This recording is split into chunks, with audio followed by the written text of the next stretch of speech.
Adiala jail के बाहर जो पुरअमन एहतजाज हुआ वो इसीलिए हुआ कि इमरान खान साहब की बहनें इमरान खान साहब से मिलने के लिए गई थी। वो चाह रही थी कि मुलाकात हो जाए उनके भाई से। उनके पास अदालती अहकामात भी मौजूद थे, लेकिन उनकी मुलाकात करवाई नहीं गई। अब उनकी मुलाकात नहीं करवाई गई तो वो वहाँ पे बैठ के एहतजाज कर रही थी।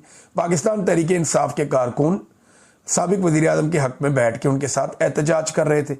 अब ये निहत्ते लोग थे, पुरअमन एहतजाज कर रहे थे, लेकिन इसके बावजूद इनके ऊपर ताकत का इस्तेमाल किया गया। केमिकल मिला हुआ ठंडा पानी इनके ऊपर फेंका गया। एक सर्द रात में इन्हें तकलीफ दी गई। ख़वातीन गिरती हैं, फिर उठती हैं, फिर नौजवानों के साथ जो किया गया। अल्लामा राजा नासिर अब्बास साहब वहाँ पे मौजूद थे। उनकी पगड़ी भी वाटर कैनन के इस्तेमाल से वो उड़ के दूर चली गई। तो काफ़ी लोगों ने वहाँ पे तकालीफ बर्दाश्त की। अब इसके ऊपर ना एक तरफ तो हुकूमत और मुख्तलिफ लोग ये दावे कर रहे हैं कि शायद कोई मफाहमती मामला चल रहा है, ख़बरें ऐसी फैलाई जा रही है। दूसरी तरफ जो लोग पुरअमन एहतजाज कर रहे थे, पहले इनको टॉर्चर किया गया, फिर इन्हीं के ऊपर मुकदमा दर्ज कर लिया गया। मुकदमे के अंदर दहशतगर्दी की दफ़ात शामिल कर दी गई हैं। इमरान खान साहब की बहन अलीमा खानम, नौरीन खानम, उज़मा खानम, तीनों के ऊपर FIR है दहशतगर्दी की। फिर उनके अलावा जो है आलिया हमजा साहिबा पे FIR है, नईम हैदर पंजूता साहब पे FIR है, दीगर बहुत सारे लोग हैं, सलमान अकरम राजा साहब पे FIR है। लगभग 400 बंदा शामिल किया इस FIR के अंदर। इतने सारे लोगों को एक FIR में डाल दिया और उन्होंने किया क्या, वो पुरअमन तरीके से बैठे हुए। यहाँ एमनेस्टी इंटरनेशनल ने इसके ऊपर एक बड़ी आवाज़ उठाई है। एमनेस्टी इंटरनेशनल ने इसके बारे में जो स्टेटमेंट जारी किया वो कह रहे हैं the repeated use of high pressure water cannon by authorities against peaceful protester outside Adiala jail in Rawalpindi is a flagrant violence of their right to peaceful assembly. Pakistan authorities must respect people's right to peaceful protest and end the disappropriate and punitive use of force। अब वो amnesty international भी इसकी मजम्मत कर रही। वो ये कह रही है कि जी ये वायलेशन कर रहे हैं पीसफुल असेंबली के लॉ की, यानी पुरअमन एहतजाज का हक पूरी दुनिया में सबको है। ये तो अक़वाम मुत्तहिदा भी कहता है, पूरी दुनिया कहती है। तो बजाय इसके कि लोगों को उसकी इजाज़त दी जाए, उनके ऊपर बार बार वाटर कैनन का इस्तेमाल किया जा रहा है और ये उनका हक वापस उन्हें दिया जाए। और पाकिस्तान को लोगों के इस राइट की इज्जत करनी चाहिए। और ये जो कुछ भी अभी किया जा रहा है, ताकत का इस्तेमाल गलत तरीके से, इसको पाकिस्तानी हुकूमत को ख़त्म करना चाहिए। ये बात की है एमनेस्टी इंटरनेशनल ने। इसके ऊपर उन्होंने एक स्टेटमेंट जारी किया है। नाज़रीन, एक और ख़बर मैं आपके सामने रखता हूँ कि देखें ना, बात हो रही है कि जनाब चीज़ें बेहतरी की तरफ जा रही हैं। तो चीज़ें बेहतरी की तरफ कहाँ जा रही हैं, ज़रा ये देखें आप।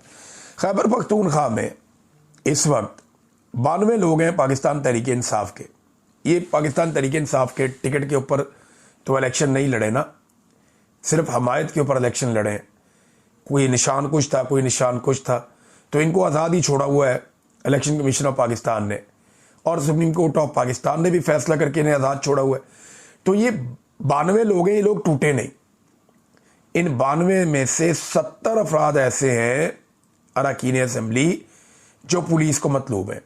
अंदाजा कीजिए आप, ये पाकिस्तान में स्टेट ऑफ लॉ है कि 92 अरकान असेंबली में से 70 अरकान असेंबली पुलिस को मतलूब है। और ये सूबा कौन सा है? ये वो सूबा है जहां पे बदअमनी है, ये वो सूबा है जहां पे दहशतगर्दी है, ये वो सूबा है जो इस वक्त भी वफाक की पॉलिसियों का नतीजा भुगत रहा है, ये वो सूबा है जहाँ पे स्मगलिंग होती है, ये वो सूबा है जहाँ पे जुल्म और ज़्यादती की जा रही है। यानी एक ऐसा सूबा जो मल्टीपल मसाइल के अंदर घिरा हुआ है, जहाँ के लोग ये सोच रहे हैं कि उनके साथ ज़्यादती हो रही है। ऐसे सूबे में 92 अरकान असेंबली में से 70 अरकान असेंबली पुलिस को मतलूब हो, ये कितनी बड़ी ज़्यादती है, सोचें ज़रा इसके बारे में।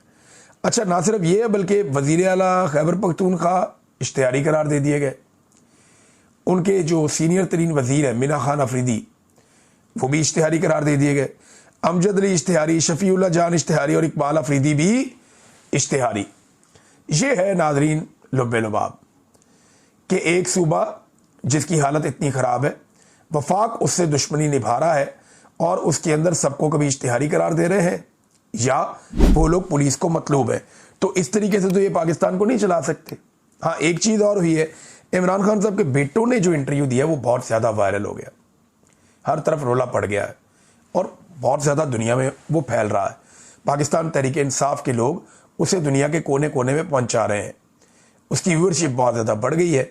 इमरान खान के बेटों ने खुलकर अपने वालिद के ऊपर होने वाली चीज़ों के बारे में बताया और ये स्काई न्यूज़ है, अमेरिकन टीवी, और जो अमेरिकन गवर्नमेंट है इस वक्त, जिस पार्टी की हुकूमत है रिपब्लिकन्स की, वो लोग ज़्यादा इसी किस्म के चैनल्स देखते हैं। तो स्काई न्यूज़ के ऊपर ज़्यादा ये खबरें आने से ये मामला और उठेगा। जो जर्नलिस्ट हैं यल्दा हाकिम, अब इन्होंने ये इंटरव्यू लिया, उसके अलावा इन्होंने कुछ तजिया भी किया। तो यल्दा हाकिम जो हैं, इनकी 2 आर्टिफिशियल इंटेलिजेंस से ऑडियो वीडियोस बना दी गई। आपको याद है ये किया गया था इमरान खान की बहन नौरीन खानम के साथ, जब उन्होंने इंडियन मीडिया को इंटरव्यू दिया तो उसके बाद उनकी आर्टिफिशियल इंटेलिजेंस के ज़रिए से एक वीडियो बनाकर उस इंटरव्यू में शामिल कर दी गई और बाद में उसकी बुनियाद पे पाकिस्तान के वज़ीर दाखिला ने और दीगर वज़रा ने और हुकूमती लोगों ने बड़ा प्रोपेगेंडा किया इमरान खान की बहन के ख़िलाफ़। तो बाद में वो प्रोपेगेंडा एक्सपोज हो गया, इन्होंने माफ़ी भी नहीं मांगी। अब इसी तरह का प्रोपेगेंडा यल्दा हाकिम के खिलाफ किया गया, उन्होंने उठा के ये मामला पूरी दुनिया के सामने रख दिया।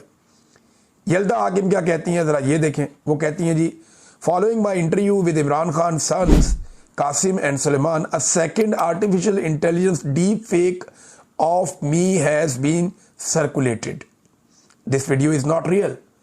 और आगे वो बता रही हैं कि वीडियो कौन सी है, और ये जनाब पाकिस्तान के अंदर लोग इसको वायरल कर रहे हैं। वो कहती हैं जी मेरा इस वीडियो से ताल्लुक ही नहीं, मैंने ये बात ही नहीं की, ये तो आर्टिफिशियल इंटेलिजेंस के ज़रिए से बनाई गई है। तो एक वीडियो उन्होंने पहले पकड़ी, एक वीडियो उन्होंने बाद में पकड़ी, और ये ज़्यादातर PMLN के हमायती अकाउंट या उनके अपने को टाउट्स हैं, कुछ एस्टेब्लिशमेंट के टाउट्स हैं, वो लोग इसे वायरल कर रहे हैं, लेकिन उन्होंने इसको रिपोर्ट कर दिया है।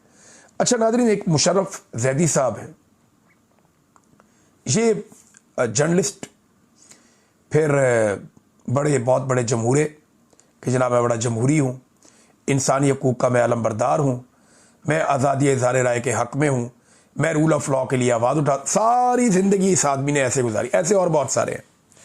आप देख लेना, अंसार अब्बासी साहब हैं, बातें वो ऐसे करते हैं लेकिन अजीबोगरीब काम कर देते हैं, अजीबोगरीब ख्वाहिशात का इजहार कर देते हैं। ये सुहेल बड़ाइश साहब हैं, सारी ज़िंदगी उन्होंने कुछ का कुछ किया और ज़िंदगी के इस लम्हे में आकर वो इमरान खान साहब को वो ये कायल करने की कोशिश करते हैं कि आप डील कर लें। अगले वीलॉग में आपको बताऊंगा। अब तक के लिए इतनी, अपना ख्याल रखिएगा, अपने चैनल का भी। अल्लाह हाफ़िज़।